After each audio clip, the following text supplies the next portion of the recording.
Be honest with me, are you a player who struggles with how to rotate or even where to play on Apex Legends or how to position in any BR? Well, today we're going to spectate early split, the mistakes even Diamond and Master players make, and how you can play much smarter and we can all learn together.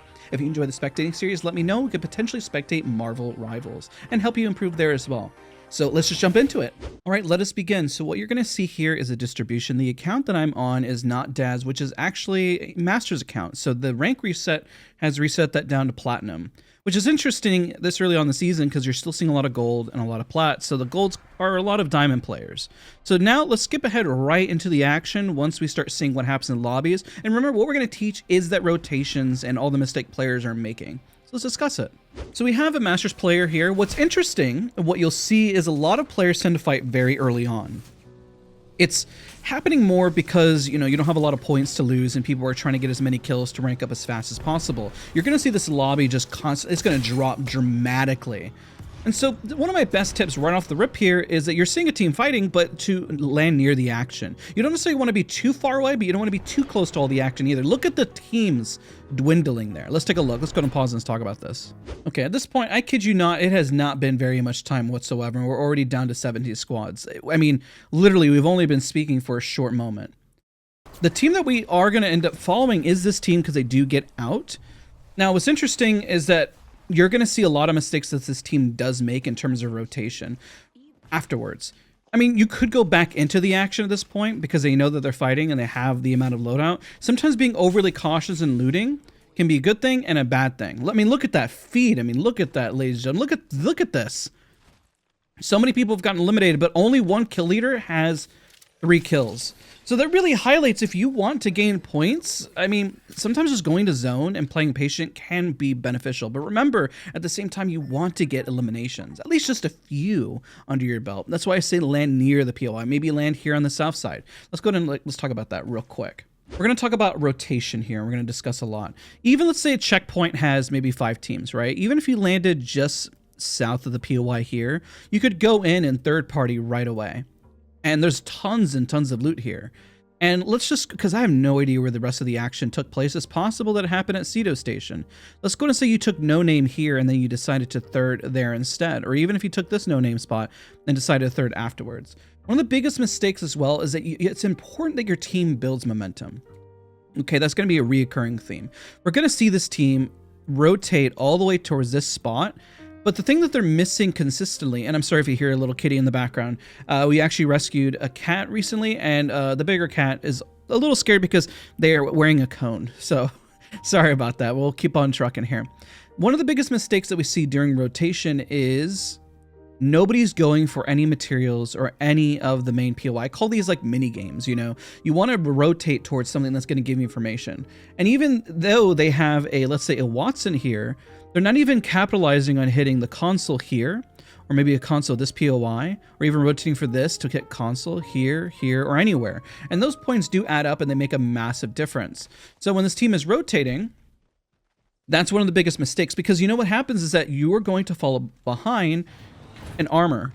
Your armors versus somebody who even, let's say, just hits a ring console and then hits materials is already on blue. And if a team is fought off rip, remember we saw there was a kill leader here with 3 eliminations, right? You're pretty much on par with them. I don't think people understand that big difference and how much you can actually benefit. A lot. What you're actually seeing, my teammates who are also spectating, they're actually, the other team is just getting thirded consistently over here and continuing to fight. Now, it's okay that this team is rotating and they want to find better positioning and better loot, but there also has to be a purpose of where you're going. Even then, the support bin is actually going to be skipped. They're going to skip that. They do try to go north, but they don't go together, and they end up staying stuck in this building right here, which is, I promise you, I guarantee all of you are going to find this very relatable. When you have that one team and they don't move, what do? Well, this is where you encourage your teammates and you start pinging things. Let's say that they knew that there was a team all the way up here, right? Because you're going to see it in a moment. Then you start rotating towards a spot that is going to be a lot more beneficial. That's the biggest advice that I can provide, essentially. And when you do that, I mean, you'll come out majorly ahead. Like, you'll really, really come out ahead. So you'll see that they're rotating. I mean, I guarantee they're trying to go for these materials. But at this point, let's say this doesn't work out. They go to the north side right here. They go here, or even they go south, anywhere, because they're concerned that they're going to get third. But you can't hold here anymore, right? Especially when you don't have resources. And they almost get knocked here. So you can't really stay. If you're going to stay, then you intend to put pressure. One thing this team does do well is at least they stay on height, which is a benefit there. But remember the mini games. There's a lot of other options. Let's go and go back right here. Let's take a look at this. When we look at this mini map, whenever they know, okay, we know that, and this is where I call it playing Sherlock Holmes, right? This is going to be full of tips, I promise you. I just know that everyone has this problem. This is early on in the split, and I see it happening over and over again. It doesn't matter the skill level. It happens everywhere. If you know everyone fought here, there's potentially one team here, right? We're going to play a game here and try to guess where all the remaining teams are at. So we got 12. So let's go and we put an X here. That's 1. We are 2, 3. Let's go to say 4, 5, 6, 7, 8, 9, 10. And let's just throw another one right here. Maybe the rotating 11. And then this is a 12. That's all the teams left in the lobby. That's it. Which means if you start rotating, and we're this team right here, remember, that you do have a pretty strong possibility to get resources. Let's go ahead and just say, for example, they could have gone south, hit the console, know where zone is going to pull, and they would say, okay, well, it's going to pull this side. Okay, well, then you hit the materials, you got blue, you go here, then you go rotate this way, then you hit the materials again, then you're in zone, right? Or let's just say you want to go north. Let's say you hit these materials, and you keep going this way, but you run into this team and you realize that everyone's already rotating, right, and going in. So you know what? You don't have much to worry about, so no stress there. If there's nothing to worry about, then you can isolate and fight this team. As the team numbers start dropping, you can actually safely say, you know what? I can fight this. So if this team is up here, you most likely know it's going to be isolated. Most likely. It's a high probability. Now remember, let's play this mini game again. Let's go ahead and say that there is 20 teams here, okay? Let's just say for experimental sake that there are 20. Sorry for my horrible writing, right? So there's still 60 people in the lobby, okay? 6-0. Now, if that was the case, 1, 2, 3, 4, 5, 6, 7, 8, 9, 10, 11, 12, 13, 14, 15, 16, 17, let's say 18, 19. I'm just trying to think of where else to put. I'm like sitting here showing. Let's just put 20. And you know, just for fun, let's just add a whole nother team anyways, just to showcase just how much even one team can make a difference, like even here in this choke. Now imagine they're all rotating, okay? And they want to go, let's just say the end zone is right here and everyone knew where it's at. Where do you see the choke points happening based on this? Well, we know this right here, right, is going to be a major choke point. This is also going to be a little rough right here. And realistically, as you come in from here, if you can clear your back here, that's not too bad. But you see how the focus, let's go ahead and delete all this right here, right? A lot of the problem was right here and here where people were funneling in. Potentially where they rotate, right? If you can try to play a guess. Now, even as the squads get smaller, let's go and play the opposite game, because I've seen as well, let's just say there are only 5 teams. 1, 2, 3, 4, 5. The chances of you getting third-partied, or if you know the zone is closing here, just throwing that out there, it's not correct, then you know that you can possibly fight this. Maybe, right? And you have a higher chance because it's going to take some time before they third. So I know we spent a lot of time on this, but it's so important because you're going to see this mistake happen with this team. So it's going to skip ahead to whenever they actually start making pretty solid mistakes. Because look, they have no materials. They could go for the support bend. They could go for the south. They're actually split here, but they start holding. Let's go and skip to that. Now, I would say it's strange to hold here. Why would I say that it's strange to hold here? The biggest reason, 1, you know it's not going to pull here. I guarantee all of you in the comment section are agreeing with me that no one would ever push this spot. I mean, go hold here. I mean, because it's not going to end here. Why would it end here? Let me rephrase that question again. Everyone in the comment section, I know you're watching this, would say, is the zone going to pull to this spot right here? Is it going to pull here? No, there's no way. There's no way. All of you know this, but that's the crazy part. Listen, I know all of you know it, but this is a common mistake. Even I've made this mistake of holding a spot that's incorrect. So let's all try to be better together and realize when a spot we know that the zone isn't going to pull to this one spot right here. It's almost statistically impossible for that to happen. So if we know that's going to happen, if that's the case, then well, we don't hold here. Now, the kill leader has 6 kills, which is actually happening at checkpoint. But what's interesting, even when they rotate late with only 10 squads remaining, you're going to find that even a late rotation towards the end here is going to cost everything. Now, also, another major tip is that this team was not looking. They were only looking north, and they made noise. Okay, let's go back. So remember, as they're shooting here, every little bit towards the lobby, especially whenever the lobby, like nothing is happening whatsoever, there's only 11 squads, but I guarantee people are antsy because there's only 11 squads. And what they see here and say, you know, I heard noise, let's go and rotate towards them. So that's the mistake. Let's go and skip back ahead here. Let's do that.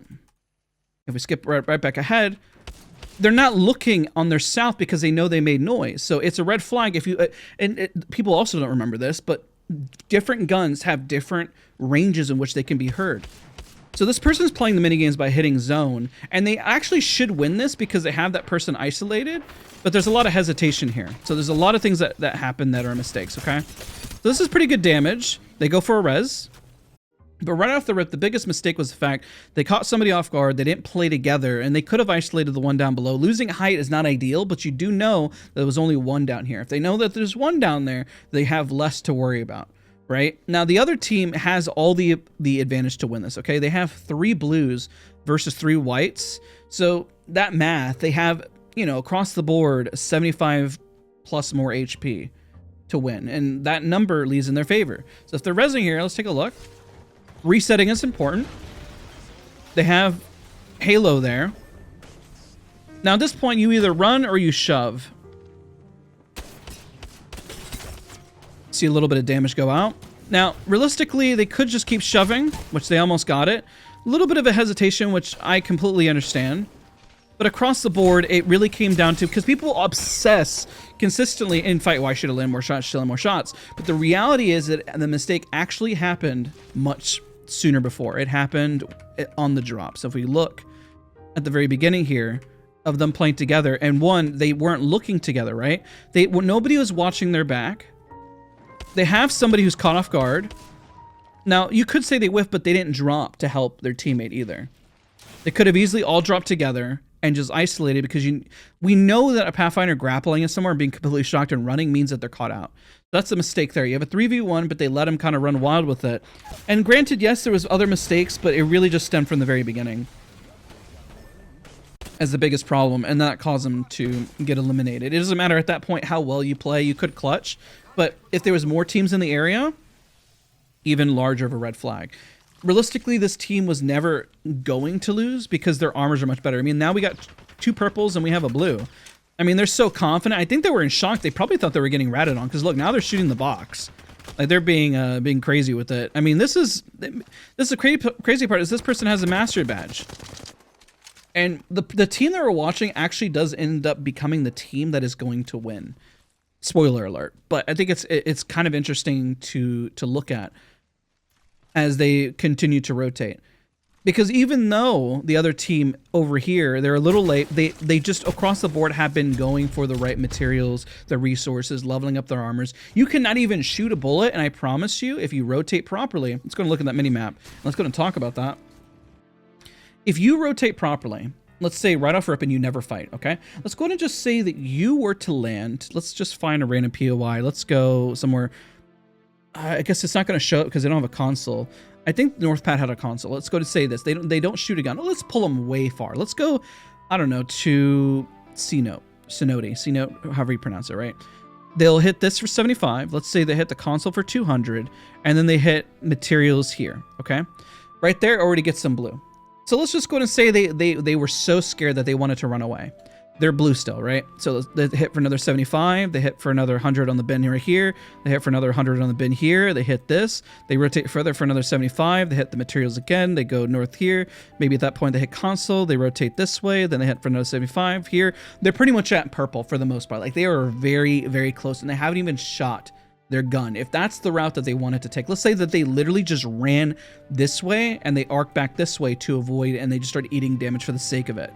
because they didn't want to fight whatsoever. They wanted to avoid every team. They still would come into the first fight with resources compared to this team that just absolutely had nothing and sitting there with whites. You do not want to end the game with whites, and you want to build momentum. Momentum is so important in this game.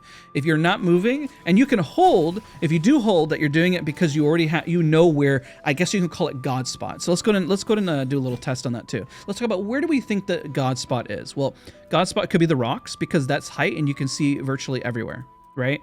They also call it, no pun intended, the nuts all the way in the back. The nuts could also be one as well, where it could be beneficial to hold here. So here, those are the best spots to realistically hold here because you have so much power. God spot. Nobody can really push you. You have height. You have power positioning.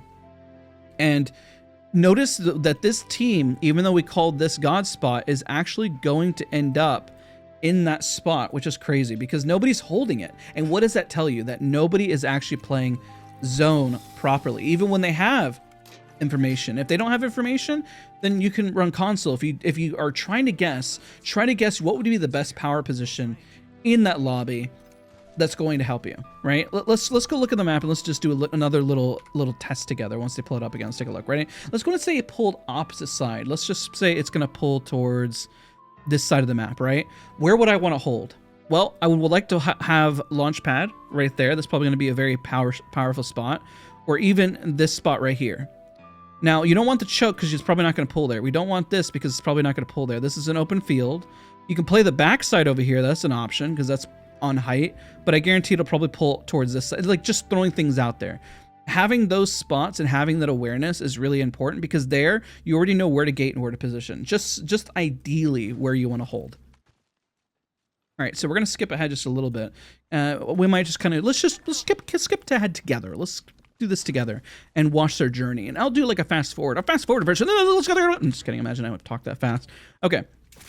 And so they rotate. They get the resources. Look, and boom, red now. Amazing how just a few simple things can make a difference. If you feel like you're lost in how to rotate towards resources or rotate towards or around the zone of where you believe you can get the things that you need. It kind of gives you a sense of purpose and sense of direction, even if you can't predict the end zone, because at least you're working towards something, right? So we're going to skip ahead again. That's my editing new software right here. All right, let's see here. So interesting. This team, this is a really, I would say, pretty aggressive push, and standing out in the open is not a good thing, but because they could have gotten unlucky here. So there's also one thing to kind of decipher: what's luck versus skill. This is pretty lucky. What if this person peeked right here and they were using, I don't know, an AR, or somebody was actually at the window right here that did peek? You're going down for free. That's it. So keep a general awareness is also very important. This is a pretty aggressive push. This player has smart positioning because you're going to see where they're at. Okay, here it is. Ready? This is where people say they feel inconsistent. Look, they're actually technically behind cover right here. They can duck behind it. This person is not. They've caught them off guard, so therefore they can shoot them. It's, you know, it's perfectly fine. They're kind of thirding here, right? Good amount of damage. They're also using height too as a strength now. The other team backed out. That's a little lucky. It's a little lucky. Playing this aggressive, and you're going to see where things can kind of fall apart, but where also there are some smart plays. This is where sometimes you say, how come it's working now but not later? And it's all about thinking about your positioning and awareness of what's going on. And sometimes you may just go for Hail Mary and just kind of say, screw it, I'm going to go for it. And, well, you could do that too. There is that. This is a really smart drop right here. Catching an opponent off guard, because even if they were to get hit, they can't push them. Then they have pretty much blocked off, and big surprise to their opponent. This is a really nice position. I do respect that a lot. Now, there is a bit of hesitating here because they don't climb up and push right away. The teammates don't either, which tells me they're most likely not in comms, because otherwise they would have pushed together. So there's hesitating that happens here. Because they hesitate, is no longer worth pushing.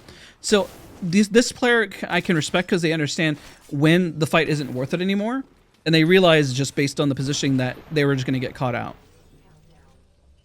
Now, it is risky, the fact that they did hold here, because technically the team from checkpoint that we're talking about is actually located on their right. You're going to see them, I think, here. Where are they at? They're probably there on there. I know they're on the right. I know they're there, because once they open this bin, they're going to get blasted. Yeah, they're there. They're getting shot at. So they're taking a pretty risky play by opening this, which is also greedy. There's no reason to go for loot in that moment. I mean, you technically already have loot. You also have the armors, right? Priority. What's the priority? Making sure that you're healthy, making sure that you're rotating. So the Pathfinder rotates without their team, which is okay because they do need to kind of move. Maybe they can give them a zip to move back forward, but they are stuck over here. They are stuck, and the Loba does reposition. We know that there's a team there and there's a team on the hill. Let's take a look how this does shape up. You see, the player does have awareness of where Godspot is, right? I find it a little strange that they're not holding for their team. You know, they're kind of crafting. There's a lot of, I guess, lack for a better word, ballsy plays here. As I kind of look at it myself. Well, you know, like, what's the priority? Like, your teammates. This Pathfinder has even healed up. Let's take a look at that again. Let's talk about priority real quick. This is also really important. Let's talk about what's important in terms of priority, okay?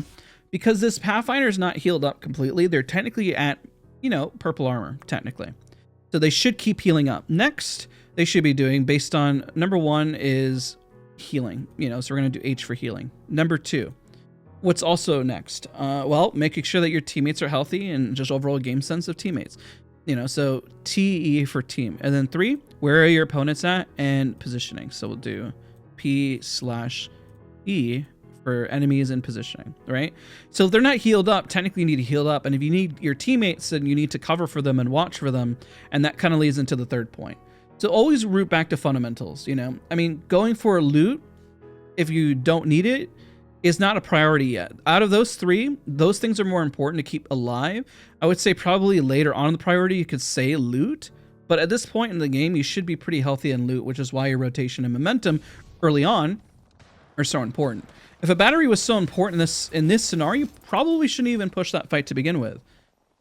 But they do manage to get the cross here, which is good. I think they probably could have gotten that much sooner. And they decide to push on it, which is good.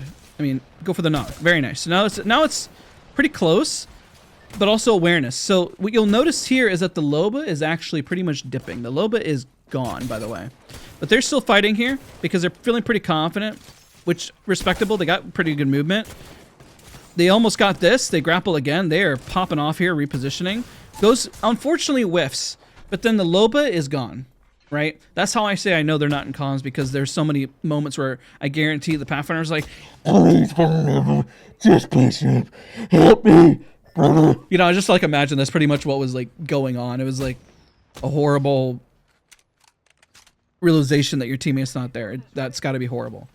Now, this other team is recovering, but they're also getting blasted, which covers for a very, very lucky res. Because, I mean, realistically, they should have been pushed, right? Or they should have secured that. But they're dealing with a lot of other stuff right now, so it's kind of understandable about what happened. And what's even crazier is that this enemy team just lets them craft for free right here. It's insane. And so they managed to reset. Wild. Now, that's lucky. That's just lucky, because realistically, the other team also wasn't maintaining pressure. They got distracted. They obviously had to get everyone up. Yes, I agree with you. I'm just, you know, highlighting it. But now, nobody, out of all the stuff that's going on, by the way, nobody is on Godspot. Now, that's crazy. Remember I had mentioned Godspot as a power play?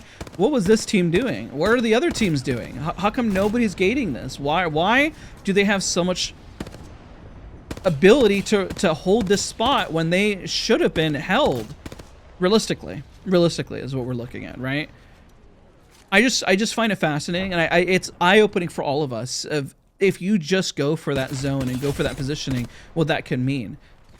And look at Godspot and the amount of work that you can do, even though you're not actually involved with anything. They're picking up kills left and right. You're going to see the Pathfinder's damage. I know they drop overall 4K here, and we're just spectating somebody random, and it's just like, wow, it's truly amazing. Now, another mistake here was getting a little too greedy on this. You know, they should be watching and also focusing on the rotation, but to be fair, they do get them out. Now, the interesting part is that the one person that does push down below is the person that doesn't have movement to get back up. The Pathfinder technically could get back up, and so could the Loba. But you're going to see the first person that drops is actually the lifeline, and they get a little greedy because now there's 2 of them here. And they do get lucky, which is why I say it's also lucky the fact that the other team didn't just completely gate them and push as well. So make sure before you drop that if you are a legend that can get back up, that you're hyper aware of that. That's 1. And then 2, is it worth losing positioning? Positioning is so important, like we had mentioned. So if you give up the positioning, what does that mean? So, you know, be smart, play it safe, you know, do the best you can. And they got lucky because the last 2 teams are fighting. they're in it, and so essentially, once they get enough knocks here, they're going to res, and the other team is moving up because they see the res and they think that they have time. It's pretty much where it plays out. It's very interesting. I really hope that this video, if my goal is to prioritize, well, how do you rotate? Looking at those areas in which you can get more resources and zone information, recon. If you don't have any of them, hit the supply bins. Where are teams located? Could you go for early KP? Where is zone? Where can you guess God spot is located? I know you can do this. I know you can. I see, every time I've coached anybody, I see the hints of brilliance there.